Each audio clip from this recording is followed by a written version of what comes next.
तो प्रज्ञा क्या है, समझ में आती है आप लोगों को?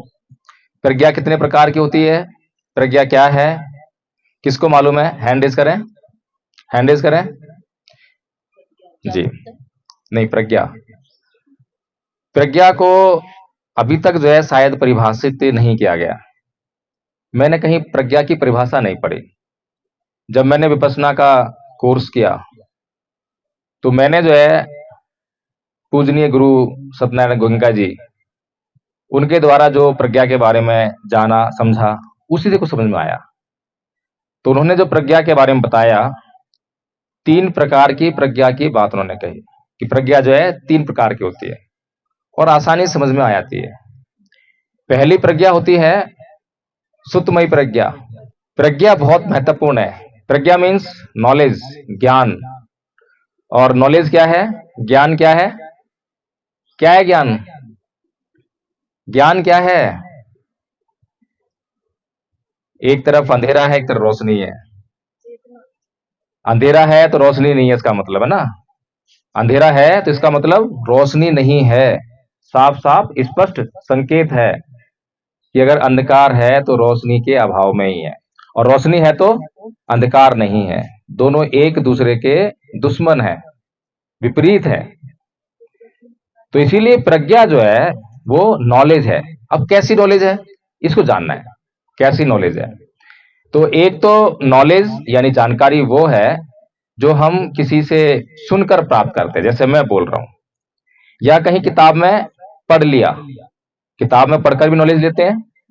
तो जिससे किसी से सुन लिया या कहीं पढ़ लिया, तो ऐसे ज्ञान को हम कहते हैं सुतमयी प्रज्ञा। ऐसी जानकारी को सुतमयी प्रज्ञा। दूसरी तरह की प्रज्ञा होती है चिंतनमयी प्रज्ञा। जो ज्ञान हमने सुना, जो नॉलेज हमने सुनी, मुझे सुन रहे हैं आप, किसी किताब को पढ़ रहे हैं। एक बार की बात है, किसी आदमी ने पूछा कि भाई जो आप बोल रहे हो वो कौन सी किताब में लिखा है, कैसे माने कि आप सही बोल रहे हो? अब बताइए, वो आदमी का प्रश्न सही है या गलत है? सही है? नहीं, बिल्कुल नहीं। क्योंकि किताब किसने लिखी? जो मैं यहां बोल रहा हूं उसी की मैं किताब लिख सकता हूं। तो उसमें क्या फर्क हुआ? किताब कैसे साबित करेगी कि जो मैं बोल रहा हूं या जो किताब में लिखा है वो सही है? गलत भी लिखा जा सकता है। कुछ लोग बोलते हैं गूगल करो, है? तो गूगल पे कौन लिखता है? गूगल कोई ऐसी प्राकृतिक शक्ति है जो अपने आप वहां पर सारी इंफॉर्मेशन जा रही है, वो बिल्कुल ठीक है, करेक्ट है, ऐसा है क्या? नहीं है। क्योंकि गूगल को भी हम लोग ही इंफॉर्मेशन दे रहे हैं। तो जो दूसरी प्रकार की प्रज्ञा है उसका महत्व इसी बात में है कि जो हमने सुना, जो हमने पढ़ा, उस पर हमने चिंतन किया, सोच विचार किया। जब हम जो सुना है, पढ़ा है, उस पर सोच विचार करते हैं, तब हम उसकी जांच करते हैं कि वो सही है या गलत है। यहां तक तर्क काम करता है। यहां तक क्या काम करता है? तर्क। तर्क की शक्ति से, तर्क की शक्ति होती है, तो तर्क की शक्ति से हम जो है, जो हमने किसी को बोलते हुए सुना, जो हमने कहीं पढ़ा, उसको हम जांच करने का प्रयास करते हैं। अच्छी बात हुई। चलिए, अब तीसरी प्रज्ञा, वो सबसे महत्वपूर्ण है। वो सत्य को उजागर करने वाली है। वो सत्य को, बिल्कुल सत्य को कहीं भी छुपा दो, कितना भी भीतर जाकर सत्य छुपा हो, वो उसको बिल्कुल बाहर लाकर आपके सामने प्रकट कर देगी। वो कौन सी प्रज्ञा है? भावनामयी प्रज्ञा। इस प्रज्ञा के अंतर्गत जो हमने सुना, कहीं पढ़ा, उस पर हमने चिंतन किया, मनन किया, तर्क की दृष्टि से जान लिया। कई बार तर्क भी फेल हो जाते हैं। एक तर्क हमने प्रस्तुत किया तो सुनने वालों को अच्छा लगा, हाँ बहुत अच्छा है। फिर दूसरा आदमी आया एक और, उसने उसके ऊपर तर्क प्रस्तुत कर दिया, तो फिर लोगों ने कहा नहीं ये अच्छा है। फिर तीसरा आदमी एक और आया, उसने उसके ऊपर तर्क डाल दिया, नहीं अब ये अच्छा है। तो तर्कों की कोई लिमिट नहीं है।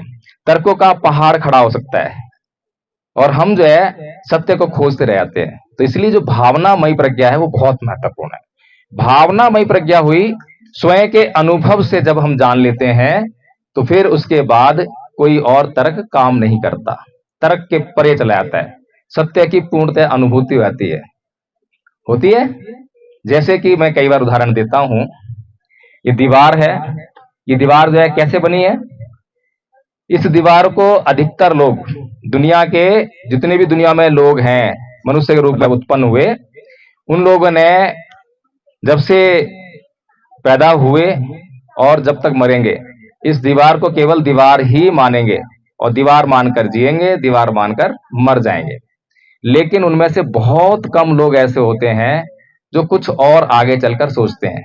वो सोचते हैं कि ये दीवार तो है, लेकिन ये दीवार पत्थर से बनी है, सीमेंट का इस्तेमाल हुआ है, पानी का इस्तेमाल हुआ है, इसको पत्थर को कहां से लाया गया है, फिर काटा गया है, छटाई की गई है, लेबर लगी है, बहुत सारी चीजें इसमें है जब ये दीवार बनी है।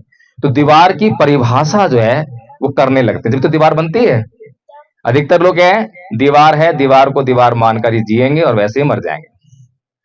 और उनमें से जिन लोगों ने इसको जो है दीवार को परिभाषित किया, उनमें से भी बहुत कम लोग ऐसे होते हैं जो ये मानते हैं, सोचते हैं, विचार करते हैं कि जो पत्थर है, पत्थर तो है, लेकिन ये पत्थर का निर्माण कैसे हुआ। ये पत्थर को जब हम पीस देंगे तो बहुत बारीक बारीक कण होंगे, बहुत बारीक बारीक कण, और जो बारीक बारीक कण है उनके भी ऐसे सूक्ष्म कण जो दिखाई नहीं देते हैं। तो उस सत्य तक जो है कितने लोग पहुंच पाते हैं, और जो उस सत्य तक लोग पहुंच जाते हैं वो इस सारे संसार को मात्र एनर्जी, तरंगे, बस इसी रूप में देखते हैं। और जब हम सामने खड़े हैं, अभी मुझे आप देख रहे हैं, ये एडवोकेट जय भीम प्रकाश कर रहा है, ऐसे देख रहे हैं ना। और हमने अभी सुबह सुबह एक परिचय बनाया है, उस परिचय में हमने जो है जो भगवान बुद्ध के धम्म के 3 तत्व हैं उनको शामिल करने का प्रयास किया है, दुख, अनंत और अनित्य। तो मैं आपको दिखाई तो दे रहा हूं कि ये एडवोकेट जय भीम प्रकाश खड़ा है, लेकिन अगर मैं आपसे पूछूं कि बताओ ये जो खड़ा है इसमें आप जय भीम प्रकाश किसको बोलोगे? मेरी आंखों को जय भीम प्रकाश बोलोगे? कोई बोलेगा? नहीं बोल सकते। मेरे बालों को, मेरे हाथों को, मेरे पैरों को। तो जय भीम प्रकाश बोलते किसको हैं? यानी कि ये जय भीम प्रकाश जैसी कोई वस्तु, कोई चीज, कोई शरीर है ही नहीं। ये सत्य है। इस सत्य को हमने पहचाना कभी? नहीं पहचाना। लेकिन हम जब से पैदा हुए हैं और जब मरेंगे तब तक जो है लोगों को इसी नाम से, किसी न किसी नाम से पुकार कर ही अपना व्यवहार करेंगे। तो इसका अर्थ क्या हुआ कि ये जो शरीर खड़ा हुआ है ये एडवोकेट जय भीम प्रकाश नाम से पहचाना जाता है। ये व्यवहार के लिए है, आपस में व्यवहार कर रहे हैं, जान पहचान करनी है, पुकारना है ना, ये सारे काम करने हैं जो वो इस व्यवहार से करने हैं। तो व्यवहार के लिए केवल ये पहचान है, इसके अलावा इस शरीर का कोई अस्तित्व नहीं है। ये जब सत्य को आप पहचानने लगेंगे, विपश्यना में और गहराई से उतर जाएंगे, तो सब चीज आपको जो है तरंगे तरंगे दिखाने लगेगी। ये खड़ा है, आदमी खड़ा है, तरंग है, कुछ नहीं है। और जब उस सत्य को आप पहचान लेंगे तो आपके सारे क्लेश मिट जाएंगे, चित्त से जो है सभी राग मिट जाएंगे, सभी राग मिट गए, द्वेष से आप रहित हो गए, चित्त जो है परिशुद्ध हो गया। इसी स्थिति को कहा निर्वाण। निर्वाण। अभी मैंने पूछा था कि भगवान बुद्ध के धम्म का संपूर्ण लाभ क्या है? संपूर्ण लाभ, पूरा लाभ। तो पूरा लाभ क्या है? वो है निर्वाण। और निर्वाण जो है बहुत सारे लोगों ने प्राप्त किया, ऐसे अकेले बुद्ध नहीं है। बुद्धत्व को प्राप्त करने वाले केवल बुद्ध थे, सम्यक संबुद्ध केवल बुद्ध थे, सिद्धार्थ गौतम बुद्ध। लेकिन निर्वाण को प्राप्त करने वाले लाखों लोग हुए। आज भी अरहतों से खाली नहीं है भूमि जो है, आज भी कहीं ना कहीं अरहत होंगे, ऐसी बात नहीं है। तो जो अरहत होते हैं वो कौन होते हैं? अरहत कौन होते हैं, कौन बताएगा? आदरणीय, आपका नाम क्या है? आ जाओ। नमन आता है आपको? नमन सुनाओ, उसका अर्थ सुनाओ। नमो तस् भगवतो अरहतो सम्मा संबुद्धस्स। मैं उन सम्यक संबुद्ध को नमन करता हूँ जिन्होंने अपने समस्त इंद्रियों पर पूर्णतया नियंत्रण स्थापित करके अपने चित्त कलेशों का अंत कर दिया और काम, क्रोध, लोभ, मोह, द्वेष, ईर्ष्या, राग इत्यादि को अपने चित्त से निकाल बाहर कर अपने चित्त को परिशुद्ध किया। बहुत बढ़िया, साधु साधु साधु। कुछ समझ में आया? अरहत कौन होते हैं? अरहत कौन होते हैं? अरहत जो है वो बुद्ध नहीं होते हैं, लेकिन अरहत होते हैं। लेकिन कम से कम क्या होता है अरहत का, कि वो बुद्धत्व का जो लाभ होता है पूरा लाभ वो प्राप्त कर लेते हैं। अरहत वो हुआ, अरे माने दुश्मन, हंत माने नाश करना। जो अपने दुश्मन का नाश कर देता है वो अरहत। दुश्मन कौन है? ये संसार बहुत गलतफहमी जीता है।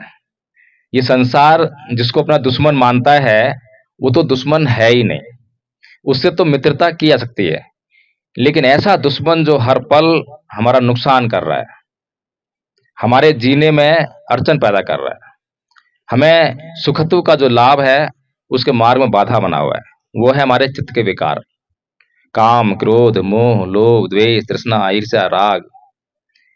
जो नमन है, नमन में जो हमने अर्थ दिया है उसमें बहुत गहराई है, उसको समझ लिया तो फिर बहुत कुछ समझ लिया। तो अरहत वे लोग जो अपने मन को पूरी तरह से नियंत्रित कर लेते हैं, अपनी इंद्रियों पर पूरी तरह से नियंत्रण स्थापित कर लेते हैं और उनके भीतर से ये चित्त कलेश मिट जाते हैं। तो ऐसे लोगों की संख्या बहुत भारी मात्रा में इस संसार में उत्पन्न हुई। तो ये जो है अरहत्व हो गया। और बुद्धत्व हो गया वह ज्ञान जिसके बाद फिर जो ज्ञान की जो कहें कि सीमा ही समाप्त हो जाती है, यानी कि ऐसा व्यक्ति जो संसार के सभी दुखों के मूल को जान लेता है और संसार के सभी दुखों के मूल को जानने के बाद उन मूलों को नष्ट भी कर देता है, समस्याओं को समाप्त कर देता है और समाधान करने के लिए एक मार्ग भी प्रस्तुत कर देता है।